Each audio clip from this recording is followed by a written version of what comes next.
ओम नमः शिवाय। समस्त दर्शक बंधु मानू प्रथमतः मु पंडित राकेश कुमार दास शर्मा मोर मंत्र ज्ञान विचार चैनल को स्वागत जनाऊँच। आपण मानकर भल पाइबा द्वारा यही चैनलटी बहुत कम दिन मध्य आगक बढ़ी चली।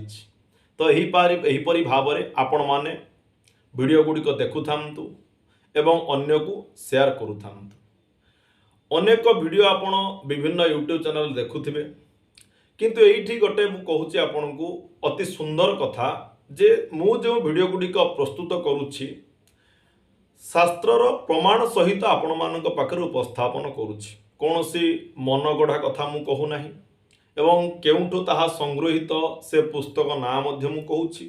तेणु शास्त्र पुराण संग्रहित कथा मु संस्कृत तार जो श्लोक गुड़िक अच्छी जो प्रमाण गुड़िक अच्छी से प्रमाण सहित आपण मानक पाखरे उपस्थापन करुछि। तेणु आपण माने भी से प्रमाण गुड़िक लेखि रखंतु।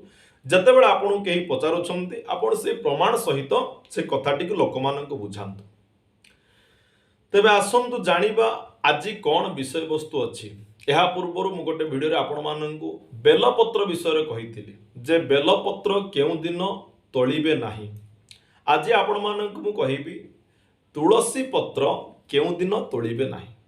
तुलसी पत्र विष्णुंकर अति प्रिय। शालग्राम रे आमे प्रत्येक दिन तुलसी पत्र देई थाउ। प्रभु जगन्नाथंकर मध्य तुलसी अति प्रिय। तो सेई तुलसी पत्र को आपण केउ दिन तोलिबे नाही।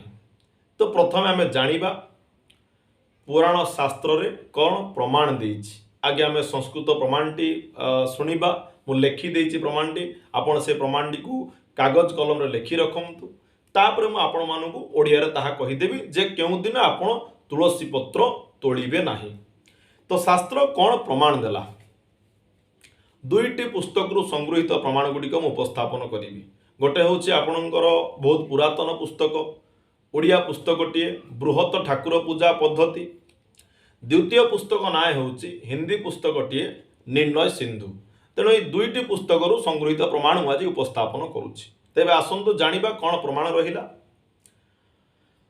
अस्नात्वा तुलसी छित्वा जह पूजा कुरुते नरः सपोराध भवेत् सत्यम तत्सर्वं निष्फलं भवेत्। पूर्णिमाया अमावास्या द्वादश्यां रवि संग्रमे तैलाभ्यंगे अप्यस्नातो बा मध्याह्ने निशि संध्यायोः अशौचे शुचिकाले वा रात्रि बास नीता नराः तुलसी जे विचुन्नन्ति ते कृतन्ति हरेः शिरः। तो ये होछि आपणकर बृहत ठाकुर पूजा पद्धतिर प्रमाण। द्वितीय प्रमाणटी निर्णय सिंधुर जोटा संग्रहित ताहा मु कहि दउछि। वैधृतैच व्यतिपाते भौम भार्गव भानुषु पर्व द्वे च संक्रांतै द्वादश्यां सुतक द्वे तुलसी जे विचिन्नन्ति ते छिन्दन्ति हरेः शिरः। तो ये होछि निर्णय सिंधुर प्रमाण। एबे आमे प्रमाण जानिले। एबे मोटामोटी आमे जानिदेबा जे तुलसी पत्र केउ दिन तोलिबे नाही। ओडिया रे आपण मानु कहि दउछि। वैधृति व्यतिपात जोग आमर ज्योतिष शास्त्र अच्छी 27टी जोग अच्छी।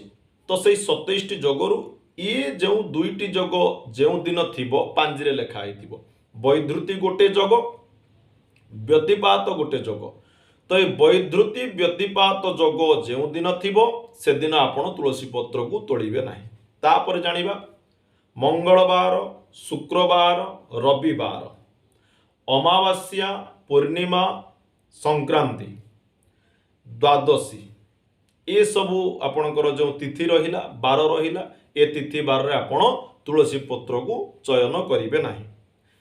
तापर अशौच से जन्म शौच हो बा मरण शौच हो जनना शौच मरणा शौच संध्या समय रे मध्याह्न समय रे रात्रि समय रे आपण तुलसी पत्र को तोलिबे नाही। स्नान न करी केबे तुलसी पत्र तोलिबे नाही। जदि स्नान न करी आपण तुलसी पत्र को तोलुछंती आउ से पत्र को जदि नहीं विष्णु को दउछंती तेबे से पूजाटी निष्फल बोली शास्त्र रे लिखा जाइछि। तेल लगाई तैल लगाई केबे आपण तुलसी गछ को छुईबे नहीं। रातिरे पिंधिथिबा वस्त्र को परिवर्तन न करी आपण केबे तुलसी पत्र तोड़िबे नहीं।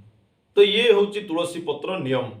वैधृति व्यतिपात जोग मंगलवार शुक्रवार रविवार अमावास्या पूर्णमी संक्रांति द्वादशी जनना शौच मरणा शौच संध्या समय रे मध्याह्न समय रे राति समय रे स्नान न करी तैल लगाई रातिरे पिंधिथिबा लुगा को न बदलाई आपण केबे तुलसी पत्र को तोड़िबे नहीं।